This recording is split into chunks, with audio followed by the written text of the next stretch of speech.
विद्यार्थी मित्रांनो, सह्याद्री ट्युटोरियल्समध्ये तुमचं स्वागत आहे। आज मी काय करणार आहे की केमिकल कायनेटिक्सचे एक क्विक रिव्हिजन घेणार आहे, पण फक्त सीईटी साठी लक्षात घ्या, फक्त सीईटी साठी।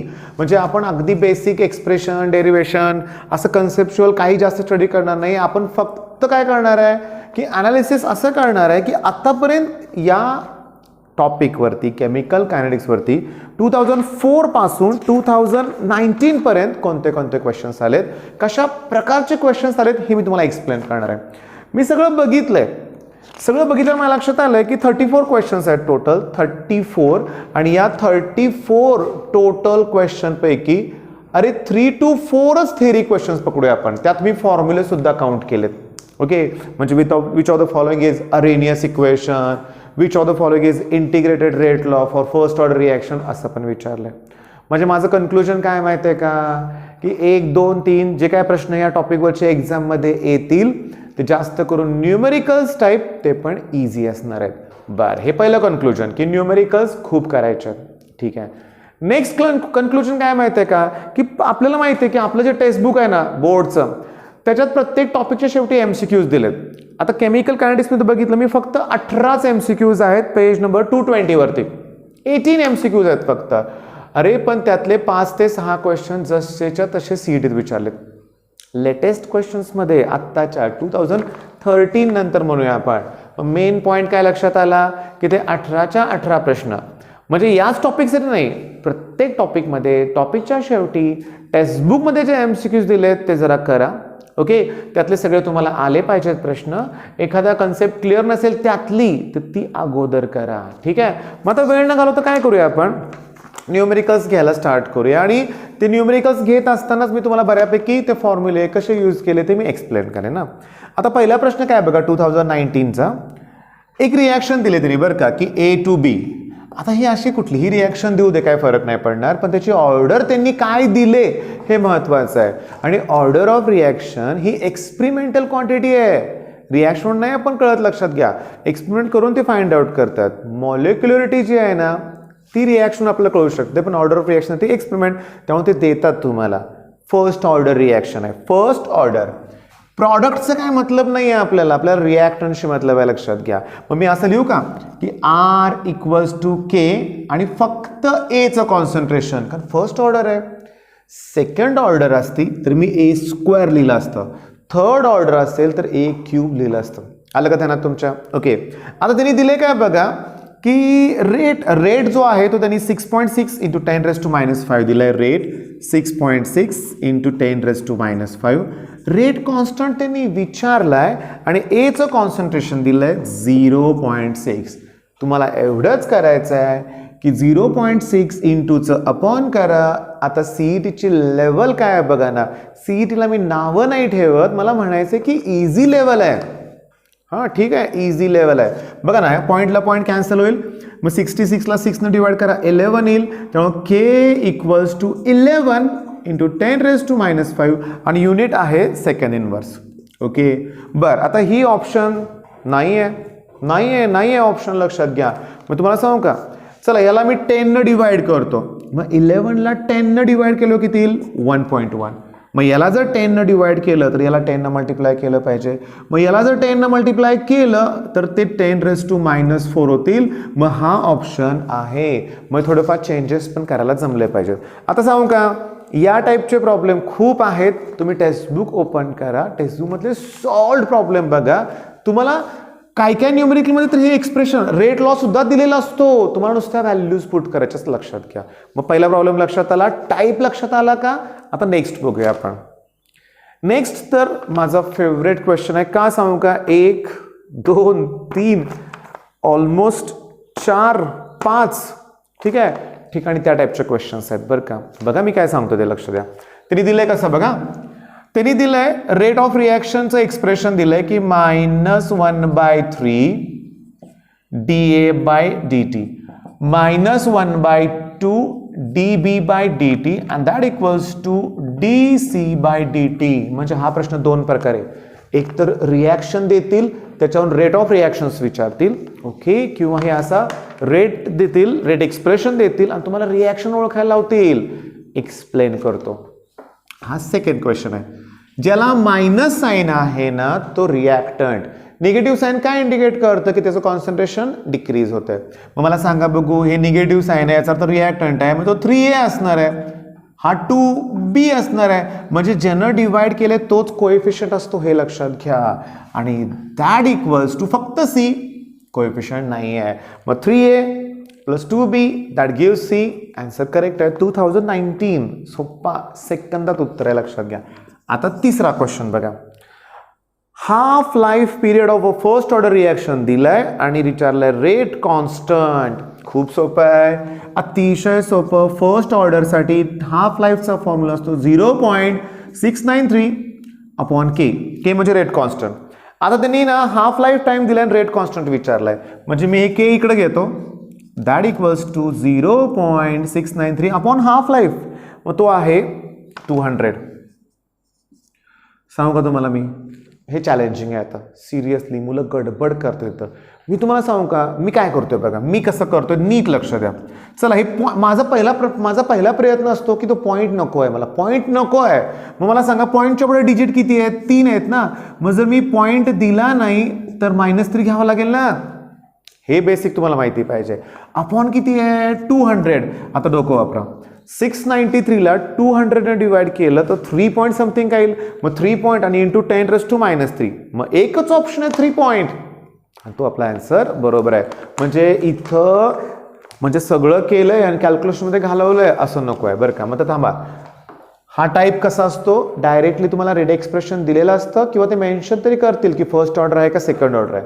हा टाईप काय, एक तर याच्यावरून रिॲक्शन लिहा किंवा रिॲक्शनवर हे लिहा. पण थांबा, कॅल्क्युलेशनचा पण पार्ट आहे. एक्सरसाइज मधलं पहिलंच न्यूमेरिकल बघा. पण थांबा, बोर्डच्या वेळेस मी हे सगळं सॉल्व्ह करून दिले. काही ठिकाणी विथ कॅल्क्युलेशन्स पण आहेत, लॉग टेबल युजिंग. ओके, मग मी डिस्क्रिप्शनमध्ये काय करतोय त्याची लिंक शेअर करतोय, लक्षात घ्या. केमिकल कायनेटिक्सशी रिलेटेड जेवढे व्हिडिओ मला सापडतील माझ्या चॅनलवर मी ते डिस्क्रिप्शनमध्ये त्याची लिंक शेअर करतो. हे व्हिडिओ बघून झाल्यानंतर आज काय करायचं आहे आपल्याला, पहिल्यांदा केमिकल कायनेटिक्स क्लिअर करून टाकायचं, लक्षात घ्या. म्हणजे 1 ते 2 तासात टॉपिकची रिव्हिजन परफेक्ट होईल. आता चौथा क्वेश्चन बघा. चौथा क्वेश्चन काय माहिती का, समजून घेण्याचा प्रयत्न करा. मला चौथा क्वेश्चन सांगायचा आहे काय बघा. 3 लाईन्स दिसत आहेत मला इथं, म्हणजे मला वाचायला वेळ लागणार आहे, त्याच्यानंतर थिंकिंग करावं लागणार आहे, तिथं टाइम कन्झ्युमिंग आहे. मग मेन एक्झाममध्ये मी याला स्किप केलं असतं पण मार्क करून, ठीक आहे. आता ऑनलाईन एक्झाममध्ये तुम्हाला ते बुक काय मार्किंग करायचं काय स्कीम असते मला माहीत नाही, पण तुम्ही नक्कीच तुमच्या त्या स्क्रीनवरती काहीतरी असणार आहे ज्याला तुम्ही मार्क करून ठेवू शकता रिव्ह्यू करण्यासाठी बरं का. आता बघा, एक रिॲक्शन दिले. बरं, आता तर मी स्किप करणार नाही आहे बरं का, मला एक्सप्लेन करून द्यायचंच आहे. मग बघा, 2A plus 2B gives C plus 2D. 2 reactant आहेत, 2 प्रॉडक्ट आहेत. प्रॉडक्टवर आपण जास्त फोकस नसतोच. केमिकल कायनेटिक्समध्ये रेट ऑफ रिॲक्शनची काय आहे, ते रिॲक्टंटच्याच कॉन्सन्ट्रेशनवर डिपेंड आहे. आता त्यांनी काय केलं बघा, इथं मी काय म्हणतो बघा, एचा रेट जर डबल केला, सॉरी एचं कॉन्सन्ट्रेशन जर डबल केलं तर रेट सुद्धा डबल होतोय. ओके, याचा अर्थ ए साठी ऑर्डर 1 बाळांनो. मी क्लिअर सांगतो बघा. आता कॉन्सन्ट्रेशन ऑफ एचं जर डबल केलं आणि रेट जर 4 टाइम्स वाढला असता तर 4 ह्या 2चा स्क्वेअर आहे ना, मग ऑर्डर 2 आले असते. कॉन्सन्ट्रेशन डबल केलं आणि रेट 8 टाइम्स वाढतोय तर 8 हा 2चा क्यूब आहे ना, तर ऑर्डर 3 आले असते. पण इथं डबलला डबल ऑर्डर 1 येणार. आलं का लक्षात तुमच्या? ओके, मग ए साठी ऑर्डर 1 मिळाली मला. पण थांबा, ए साठी ऑर्डर 1 मिळालेली आहे. आता नाही, थांबा, माझ्याकडून वाचताना चुकलं बरं का. मी अगोदर सांगितलं मोठं न्यूमेरिकल आहे बरं का, लक्षात घ्या. आणि ते बघताना माझ्याकडून चूक झाली. त्यांनी दिले काय बघा, मग चुकलं ते बरं झालं, मला डबल एक्सप्लेन करायला चान्स मिळतोय. एचं कॉन्सन्ट्रेशन डबल झाल्यानंतर रेट डबल होत नाहीये, तो 4 टाइम्स वाढतोय. मग ऑर्डर किती सांगा येणार, 2. मग आता मला सांगा, हे तुमचं बरोबर मी लिहिलेलं बरोबर आहे सांगा बघू. ए साठी ऑर्डर किती मिळाली, 2. मी जर ऑप्शनमध्ये चेक केलं 2च ठिकाणी आहे A². 2 ऑप्शन तर कॅन्सल झाले. पण थांबा, बीचं फाइंड आउट करावंच लागणार आहे. त्यांनी बी बद्दल काय दिलं बघूया आपण आता. मग बीचं कॉन्सन्ट्रेशन डबल करतोय आपण, ठीक आहे. वेन कॉन्सन्ट्रेशन ऑफ ए, थांबा, ऍक्च्युली काय होतं माहिती आहे का, 2-3 न्यूमेरिकल एकाच टाईपचे आहेत. मी मध्ये एकाच्यातलं वाचतोय त्यातलं वाचतोय. मॅडम मोठ्या मिस्टेक लक्षात घ्या. बरं जाऊ दे, आता करेक्ट करतो मी. आता बीचं कॉन्सन्ट्रेशन डबल केल्यानंतर ठीक आहे, पण ए कॉन्स्टंट असते त्यावेळेस रेट डबल होतोय. मग डबलला डबल म्हणजे बी साठी ऑर्डर काय येणार आहे 1. आता सांगतो ते लक्षात द्या. लगेच मी ते 5वं न्यूमेरिकल घेतो की ज्याच्याकडे मी फोकस माझा डायव्हर्ट झाला ते वाचवतो ते घेतो मी. त्यांनी रिॲक्शन दिले 2A + B गिव्स प्रॉडक्ट. मग आपल्याला प्रॉडक्टशी काय मतलब नाहीये आणि इथं कोइफिशियंट कोण आहे त्याच्यावर पण डिपेंड नाही आहे. एक्सपेरिमेंटमध्ये काय केलंय त्यांनी, कॉन्सन्ट्रेशन डबल ट्रिपल केल्यानंतर रेट किती टाइम्स इन्क्रीज होतं हे त्यांनी जे ऑब्झर्व केले ना ते महत्वाचं आहे. मग त्यांनी काय दिलंय बघा, when concentration of B alone was doubled, the half life did not change. Half life did not change. याचा अर्थ B साठी ती फर्स्ट ऑर्डर रिएक्शन आहे. B साठी ती फर्स्ट ऑर्डर रिएक्शन आहे. थांबा, आता बघा, म्हणजे तुमच्या लक्षात आलं का की हाफ लाईफ फर्स्ट ऑर्डर रिएक्शनसाठी हाफ लाईफ कॉन्सन्ट्रेशनवर डिपेंड नसतो. मग ज्या ठिकाणी कॉन्सन्ट्रेशन डिपेंड नाही ती फर्स्ट ऑर्डर रिएक्शन, मग बी साठी फर्स्ट ऑर्डर रिएक्शन आहे. पण एचं कॉन्सन्ट्रेशन डबल केलं बी कॉन्स्टंट ठेवून तर रेट सुद्धा डबल होतोय. डबल ऑर्डर किती 1. म्हणजे बघा लक्षात घ्या की ए साठी ऑर्डर 1 येणार आहे आणि बी साठी पण 1, कारण मग अशी तुम्हाला सांगितलं 1 + 1 ओव्हरऑल ऑर्डर ऑफ रिॲक्शन 2 येणार. ओव्हरऑल ऑर्डर काढताना रेस टू ज्या टर्म आहे त्यांची काय होणार आहे ॲडिशन. मग आता होतं काय बघा, हे डबल ट्रिपल मी घेतलेलं मी ज्या चुका केल्या आहेत त्याच्यामुळे आणखीन डबल एक्सप्लेन केल्यामुळे तुमच्या लक्षात आलं असेलच. आता मग टेक्स्टबुक ओपन करायचे, या टाईपचे क्वेश्चन्स आता सीईटीत दिसत नाही आहेत बरं का मला, पण मी तुम्हाला जस्ट हिंट देतो.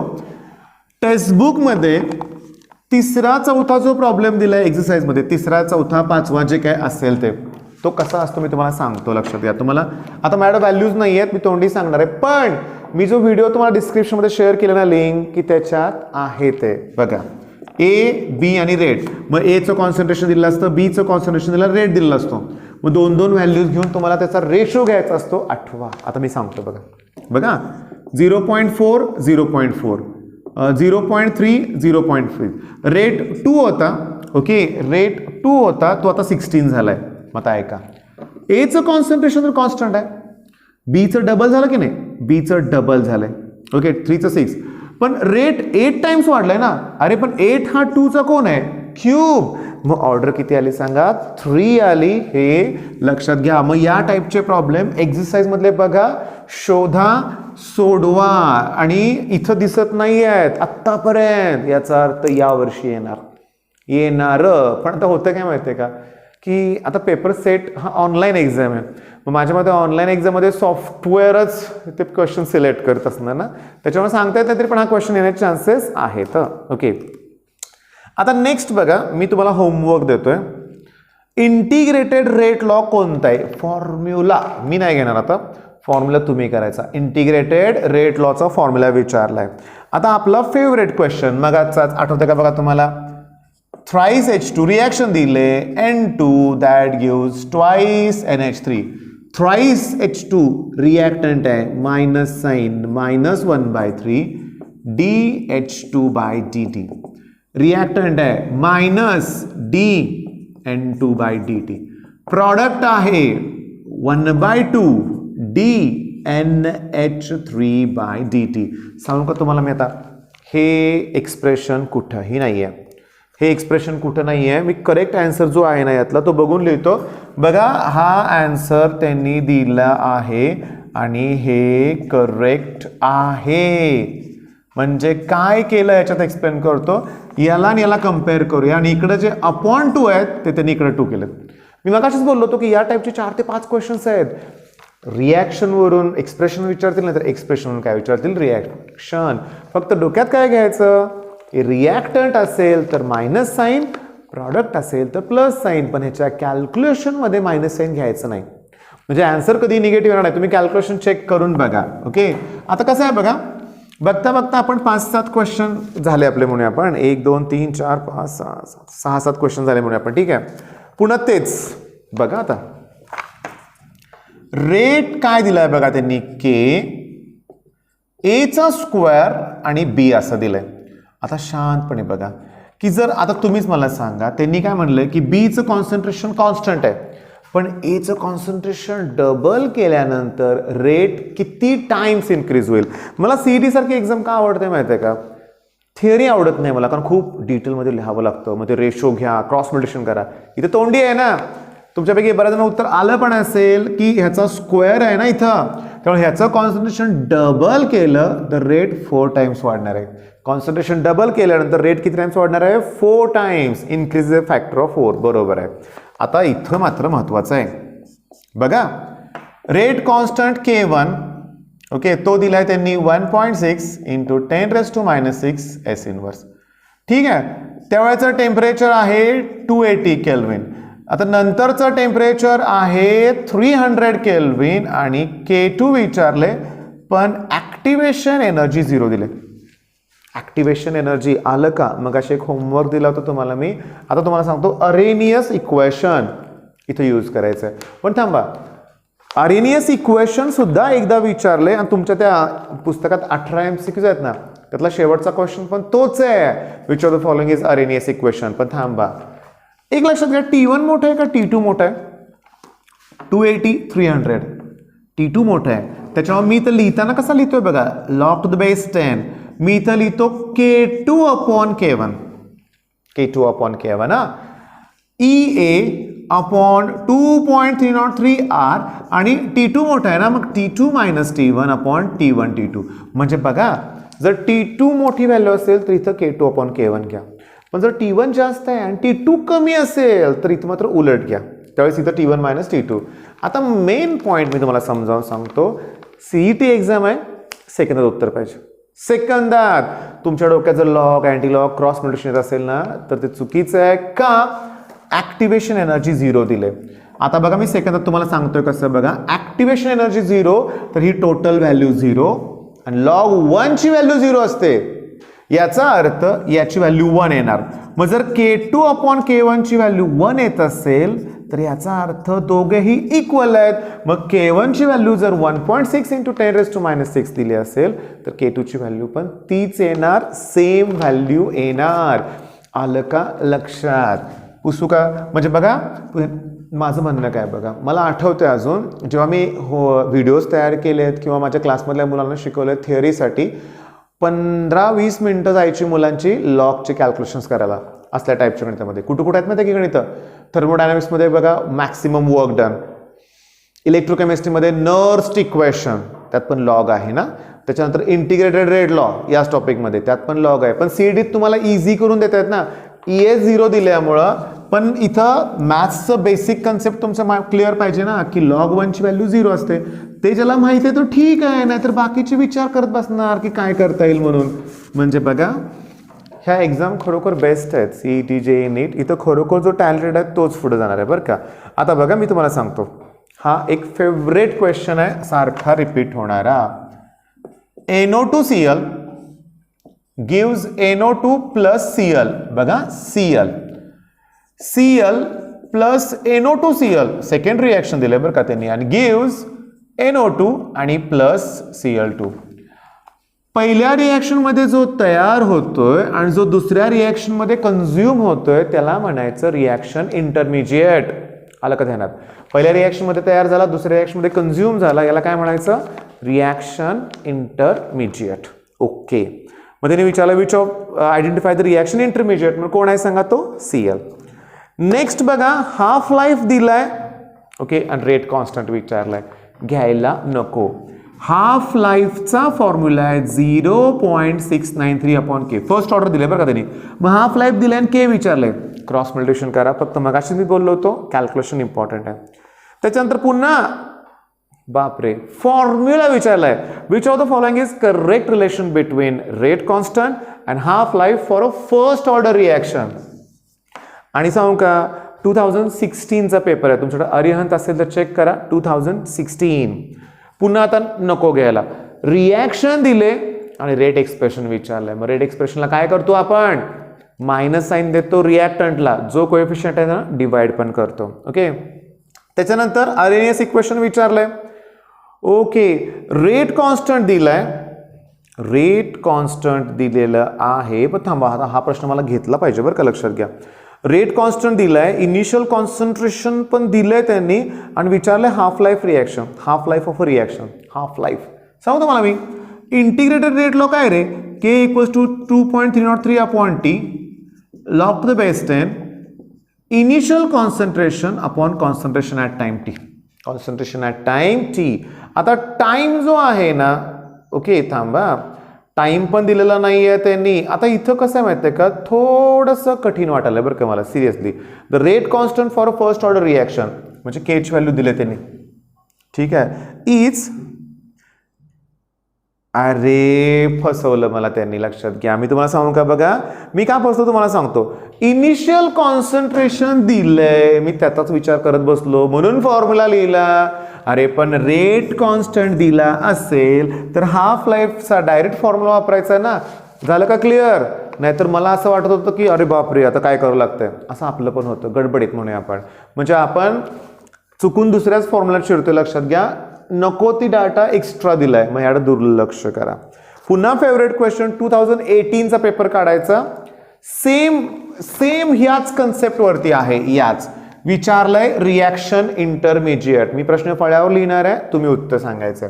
बघा पहिल्या रिॲक्शन मध्ये जे तयार होईल आणि जे दुसऱ्या रिॲक्शन मध्ये कन्झ्युम होईल ना, ट्वाइस SO3 ट्वाइस NO. बघा या दोघांपैकी जे मी इथं लिहिल ना तो रिॲक्शन इंटरमिजिएट. मग मी लिहिलं काय बघा, twice NO plus O2 gives twice NO2, twice NO twice NO.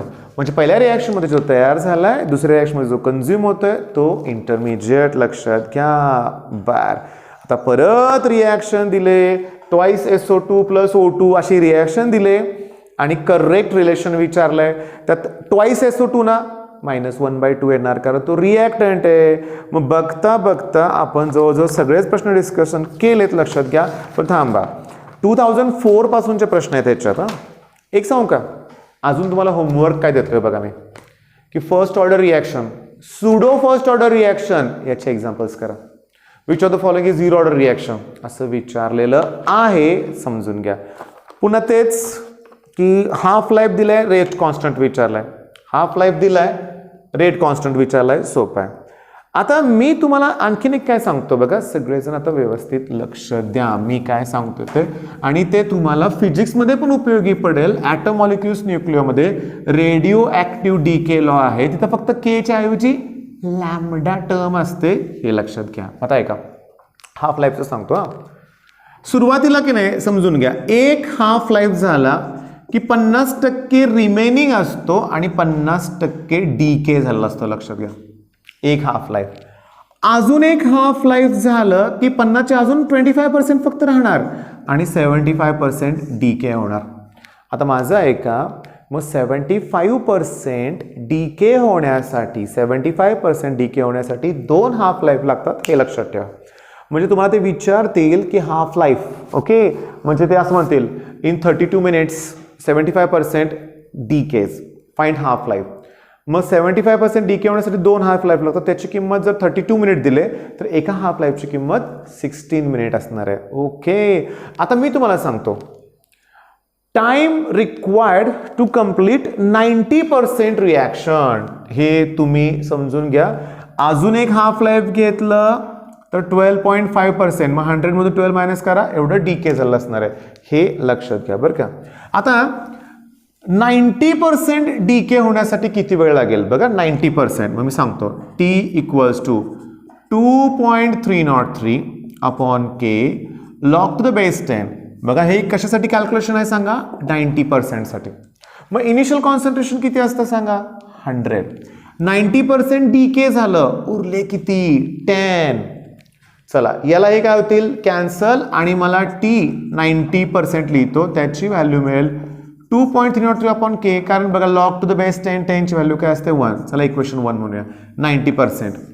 आता काय करूया आपण, 99% घेऊया. किती घेऊया, 99%. बघा मी काय म्हणतोय, मग 99 साठी काय येणार बघा, 2.303 upon k log to the base 10, initial concentration 100. आता 99% डीके झालं, उरले किती 1%. आता डोकं वापरा, हा 100 म्हणजे 10चा स्क्वेअर आहे, म्हणजे रेस टू 2 आहेत, आणि ते 2 इथं पुढे येतील, म्हणजे 2 into 90%, कारण ही व्हॅल्यू 90ची आहे ना, म्हणजे सीईटीसाठी हे इम्पॉर्टंट आहे. आता 99.9% साठी काढतो तुम्हाला मी, 99.9 साठी लागणारा टाइम.